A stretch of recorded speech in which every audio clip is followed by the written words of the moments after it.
তো গ্রামে গুরুদেব এসেছে, তার শিষ্যের বাড়ি উঠেছে। আর এই গরমকালে একেবারে ঠিক এইরকম প্যাচেচ্ছে গরম, জ্যৈষ্ঠ মাসের গরম। তো গুরুদেব তার শিষ্যের বাড়িতে যেই উঠেছে, অমনি সামনে ওই যেই বাড়িতে উঠেছে সেই বাড়ির সামনে একটা মানুষ, একটা লোক দাঁড়িয়ে দাঁড়িয়ে দর্শন করছে কেমন করে গুরু সেবা করতে হবে। কারণ তার গুরুকরণ করা হয়নি, গুরু সেবা কেমন করে করতে হয় তার জানা না। তাই দর্শন করছে কেমন করে গুরু সেবা করতে হয়। দেখছে কি করেছে, ওই বাড়ির সেই শিষ্যটা গুরুদেবকে ঘরের মধ্যে নিয়ে গিয়ে সেই গাছ থেকে একেবারে কচি কচি ডাব পেরে তার জল দিয়ে, ঠান্ডা ঠান্ডা জল দিয়ে গুরুদেবকে চান করিয়েছে। তারপরে পঞ্চব্যঞ্জন রন্ধন করে গুরুদেবকে রত্ন আসনে বসিয়ে ও একটা পাখা নিয়েছে আর হাওয়া করছে, হাওয়া করছে গরমে গুরুদেবকে নিবারণ দর্শন করছে কেমন করে গুরু সেবা করতে হয়। নিবারণ মনে মনে করছে তুই সেবা কর, আমি দেখে দিলাম কেমন করে গুরু সেবা করতে হয়, আমিও একদম দেখিয়ে দিব কেমন করে গুরু সেবা করতে হয়। সে নিবারণ একদিন গুরুকরণ করল।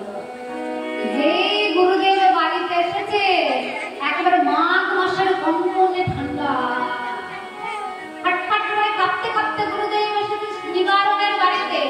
যেই বাড়িতে এসেছে নিবারণ মনে মনে করছে তুই দুখানা তিনখানা ডাব দিয়ে গুরুদেবকে স্নান করিয়েছিলি। নিবারণ ওই লোক ডাকিয়ে ওর নিজের গাছ থেকে 20খানা ডাব পাড়িয়েছে আর সে ঠান্ডা জল দিয়ে গুরুদেবকে স্নান করিয়েছে। স্নান করিয়ে গুরুদেবের তখন নাজেহাল অবস্থা ঠান্ডার মধ্যে এবারে বসিয়ে ওই রত্ন আসনে বসিয়ে পঞ্চব্যঞ্জন রন্ধন করেছে। আর কি করেছে, নিজে হাতে একখানা পাখা নিয়েছে, ওর গিন্নিকে একখানা পাখা দিয়েছে, দুই দিক থেকে বাতাস করছে গুরুদেবকে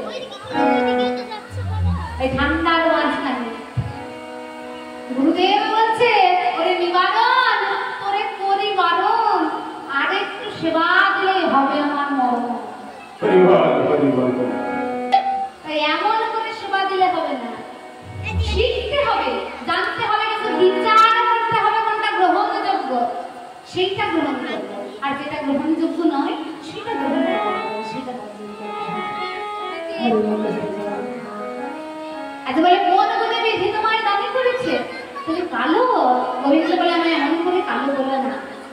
এই এক কথা বলতে বলতে শোনা, আজ আমি এখানে দামি হয়ে দাঁড়িয়েছি, তোমার কাছ থেকে দান না নিয়ে আমি তোমায় ছাড়বো না। ললিতা বলে বলো বলো কি দান চাই বলো। শোনা, এই যে তোমাদের মাঝে যেই বিনোদিনী, অল্প বয়সী বিনোদিনী দাঁড়িয়ে রয়েছে, এত এত মনে মুক্ত হিরে জহরত করেছে, ওই এত এত গয়না পড়েছে, তারই পর আমার চাই, তারই দান চাই। তাহলে কিসের কত দান নেবে? তাহলে ভালো করে শোনো, এই যে বিনোদিনী মাথায় সিঁদুর করে রয়েছে, অবশ্যই থেকে সিঁদুর নয়নেতে কাজল, সিঁথিতে সিঁদুর নয়নেতে কাজল, এবার তুই লক্ষ্য দান মাঝে মাঝে গিরি ধর, তুই লক্ষ্য দান মাঝে গিরি ধর। ওই বিনোদিনী সিঁথিতে সিঁদুর পড়েছে আর নয়নে কাজলে পড়েছে, তাই জন্য আমার 2 লক্ষ টাকা দান চাই। ললিতা বলে বলো কি গো, দেখেছো জীবনে 2 লক্ষ টাকা? দেখেছো? আজকের কথা নয়, এটা তো কলিযুগ, সেই দাপর যুগের কথা বলছে। শোনো, এখনো হয়নি, এই যে হাতে এমন সুন্দর সুন্দর কঙ্কন করেছো, তাই জন্য আমার 4 লক্ষ টাকা দান চাই। আর এই যে গলায় এমন সুন্দর মালা পরেছো, তাই জন্য 6 লক্ষ টাকা। আর ওই যে চরণে নুপুর পরেছো, আলতা পরেছো, রঙ্গ নয় আলতা পায়ে রঙ্গ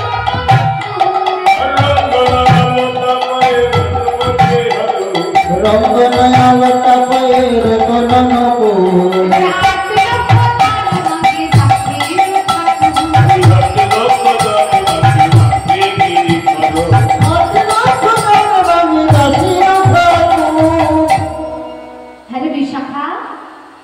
রাধা রানী বলে এ দানি বলে কি রে? এ কত দান চাই গুনেছিস? বিশাখাকে বলে আরে বিশাখা গুনেছিস এই দানি কত দান চাই? কত হয়েছে? 20 লক্ষ হয়েছে। কি গো 20 লক্ষ হয়েছে? রাখারানি বলে শুনো দানি আমরা 20 লক্ষ কোনোদিনও কাউকে দিইনি, আজকেও দেব না। তারা 20 লক্ষ দেবে কেন? যারা বিষয়ে বিষে ডুবে রয়েছে তারা দেবে 20 লক্ষ। আমাদের একটাই মাত্র লক্ষ্য, এই গোবিন্দ চরণে লক্ষ্য। এই গোবিন্দ বিনা আমরা আর কিছু জানি না। রাধারানী ওই বুড়িমাকে বলে বুড়িমা গো তুমি আমায় কার কাছে এনে ফেলবে? আগে যদি জানতাম পথে এ পথে আছে তবে না হইতাম ঘরের মাহি। আগে যদি জানতাম কৃষ্ণ দর্শনের পথে এত কাটা, কৃষ্ণ ভজনের পথে এত কাটা, তাহলে কখনো আমি ঘর থেকে বাহির হতাম না। কেন জানো? এখন আমার কি অবস্থা, আমার ঘরের বইনে ননদিনী আর এই পথের বহির মহারাজ কেউ আমায় কৃষ্ণ দর্শন করতে দেবে? বুড়িমা আমার আর এই জীবনে দেখে কি কাজ আছে? এখন আমার হ্যান্ডমনে থেকে তাপ, আমি মনে হচ্ছে যমুনাতে দেব ঝাঁপ। এক্ষণে ছুটতে ছুটতে গিয়ে আমি যমুনায় ঝাঁপ দিয়ে দিই, কৃষ্ণ দর্শন বুঝি আমার আর হবে না। এদিকে এই দানি রূপী গোবিন্দ মনে মনে করছে আহারে সামনে আমার বিনোদিনী দাঁড়িয়ে রয়েছে, যাকে দেখবার জন্য সেই সকাল থেকে চেষ্টা করছি, সেই বিনোদিনীর সামনে আমার দাঁড়িয়ে যাই যাই একটু বিনোদিনীর কাছে যায়। এই বলে দানি কি করেছে, ঘনিয়ে ঘনিয়ে রাধারানীর কাছে আসছে, ঘনিয়ে ঘনিয়ে রাধারানীর কাছে আসছে। আর যেই রাধারানী দর্শন করছে একটা পর পুরুষ আমার কাছে ঘুরিয়ে ঘুরিয়ে আসছে, অমনি বলে যোগদানী কি করো তুমি? তুমি হলে ধেনুর রাখাল আর আমি হলাম রাজনন্দিনী রাজা। এই মা তুমি আমায় ছবে নাকি? তুমি ছবে বটে, তুমি ছবে বটে, কিন্তু লোকে শুনলে বলবে বাকি। লোকে শুনলে কি বলবে? তুমি পর পুরুষ আর আমি পরের ঘরের বউ। আমি পরের ঘরের বউ, একটা পর পুরুষ যদি আমার কাছে ঘুরিয়ে ঘুরিয়ে ছুটতে আসে, লোকে শুনলে কি বলবে? ওদানি একটুখানি দূরে থাকো, ছুঁয়ো না, ছুঁয়ো না, ছুঁয়ো না।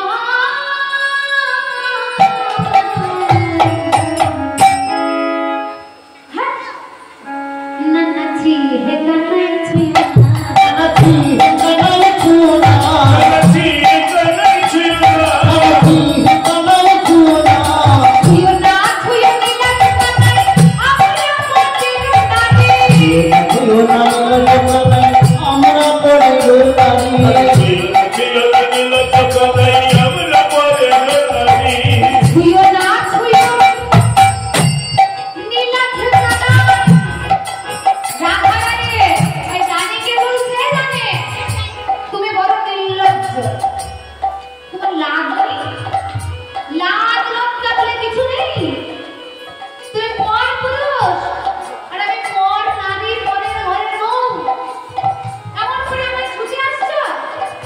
ছুঁয়ো না, ছুঁয়ো নীলা কানাই আমরা পড়ির দানি, ছুঁয়ো না নীলা কানাই আমরা পড়ির দানি, ছুঁয়ো না নীলা কানাই আমরা পড়ির দানি।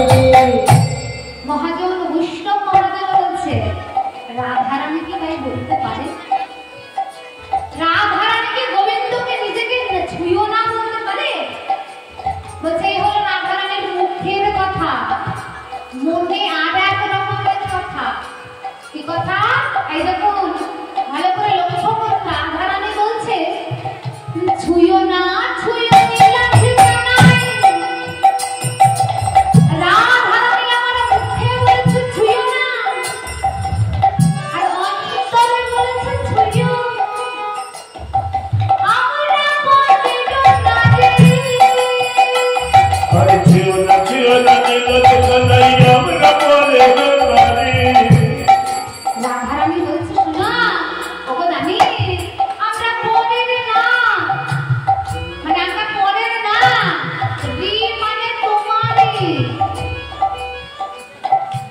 ছুঁয়ো না ছুঁয়ো নীলাজ তলায় আমরা পড়িল নারী।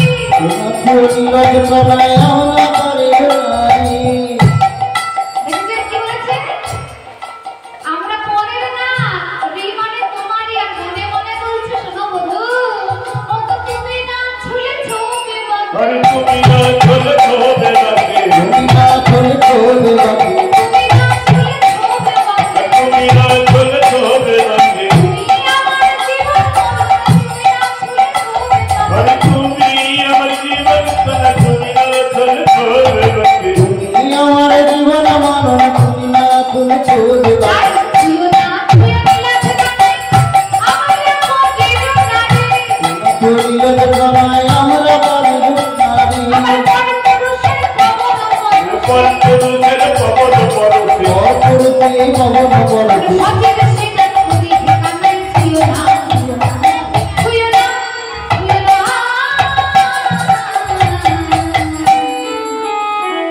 নানাজি ঠিকানায় ছুঁয়ো না। নানাজি এখানে ছিল না।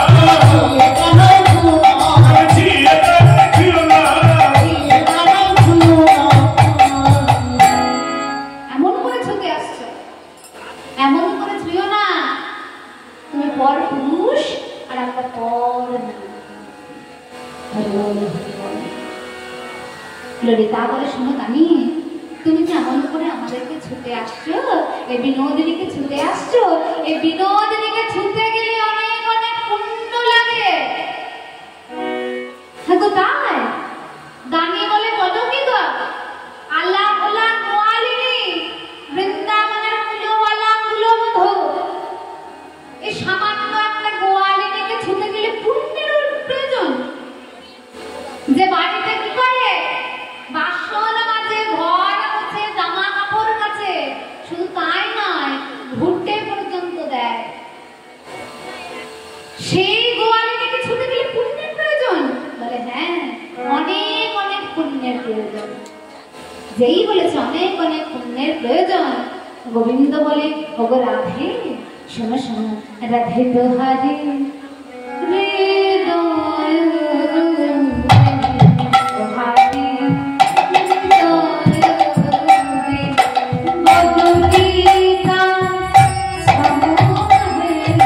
দোহারে হৃদয় ওই উন্নত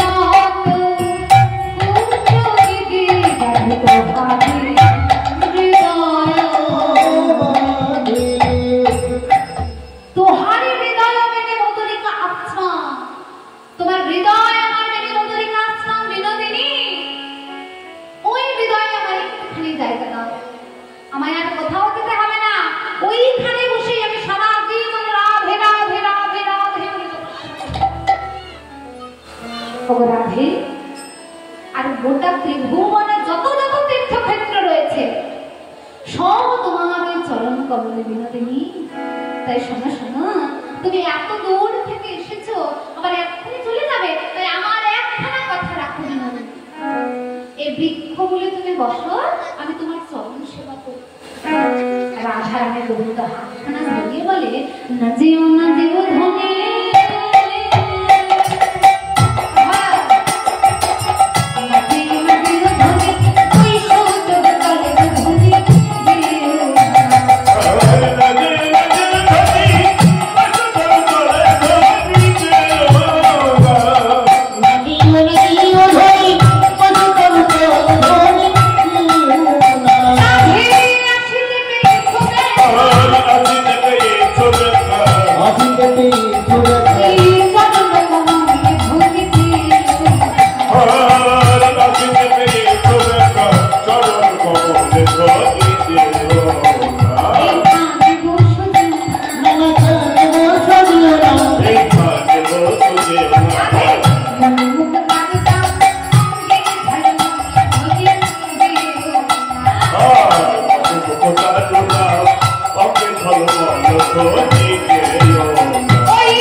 Oh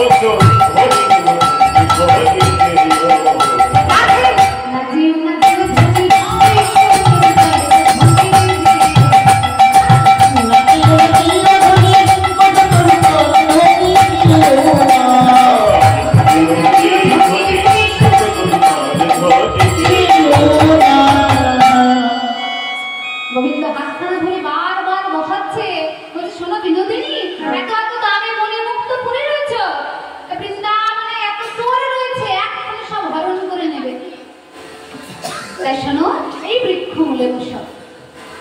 রাধারানী দিন বসছে না, অমনি বুড়িমা বলছে, শোনে না তুমি, যার জন্য এত ছলা বলা করে যাকে দর্শন করার জন্য বেরিয়ে আসলি, সে প্রাণ বধূকে যখন কাছে পেয়েছিস, তারপর আর বিলম্ব করিস না। মধুর মনের স্বাদ, তোর নিজের মনের স্বাদ কার। এই বলে বুড়িমা কি করলো, আজ সখী গান সঙ্গে সখী গান সঙ্গে বরণ যেতে চলে না।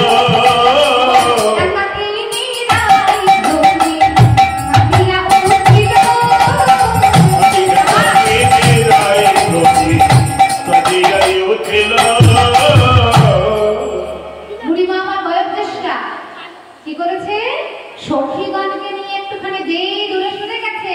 উনি রাধারানী আর গোবিন্দ দুজনে ধৃত হয়েছে। এদের পশরা বাইরের লোককে দেখানোর জন্য রাধারানী যেই দেহ পশরাটা সাজিয়েছেন গোবিন্দের জন্য। ওই যে বলেছিলাম মধ্যাহ্নকালে গোবিন্দের জন্য এই দেহ পশরাটা সাজাতে হবে, আর তা গোবিন্দ সেবায় লাগাতে হবে। রাধারানী ওই সুযোগে গোবিন্দ সেবায় লাগিয়ে দিয়েছে সেই পশরা। বুড়িমা আমার সখী বেষ্টনীত হয়ে এসে বলে, রাধে বিনোদিনী, তোর বধূকে একা পেয়েছিস, নিজের মনের স্বাদ পূরণ করেছিস, এইবারে আমাদের মনের স্বাদ পূরণ কর। রাধারানী নিজের আবার কি মনের স্বাদ বলে, কেন? একবারে দাদা রাই দাদা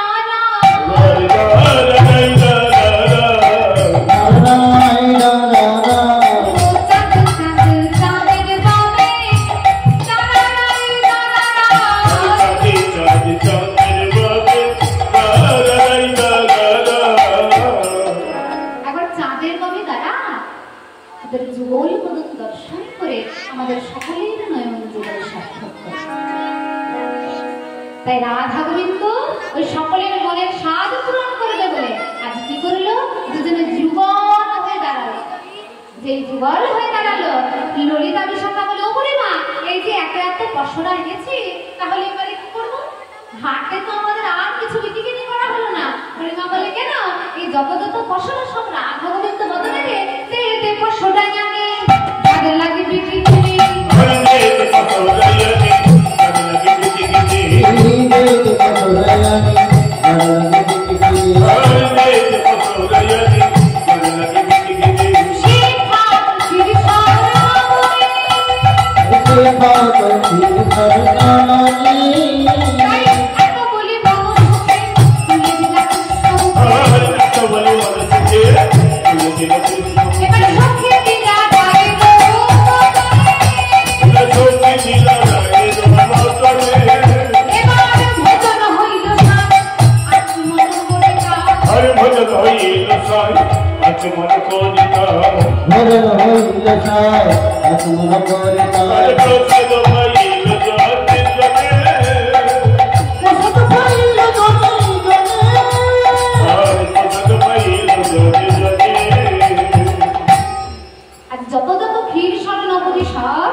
হরি বল হরি বল।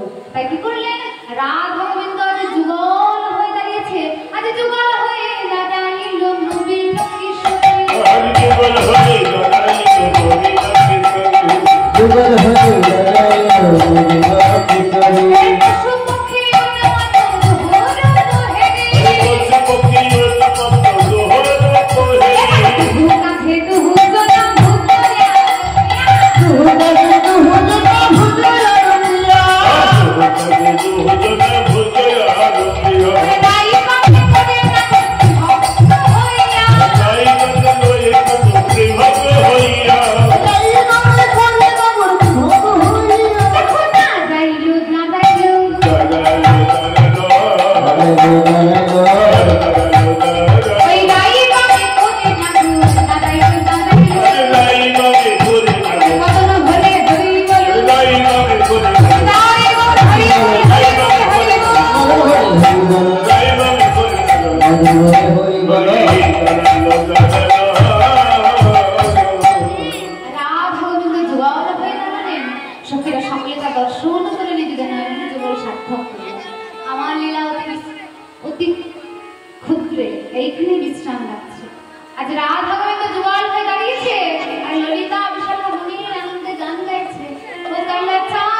মোহন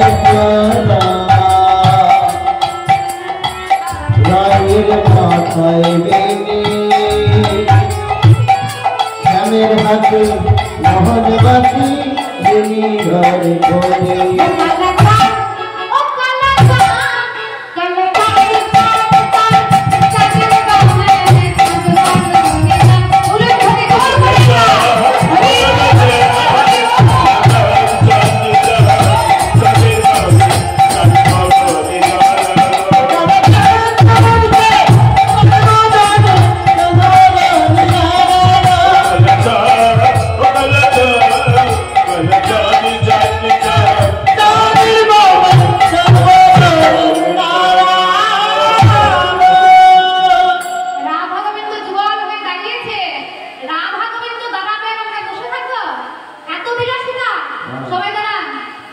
সবাই ওঠো শোভা পায় না রাধা গোবিন্দ দাঁড়িয়ে থাকবে আমরা বসে থাকবো সবাই দাঁড়ান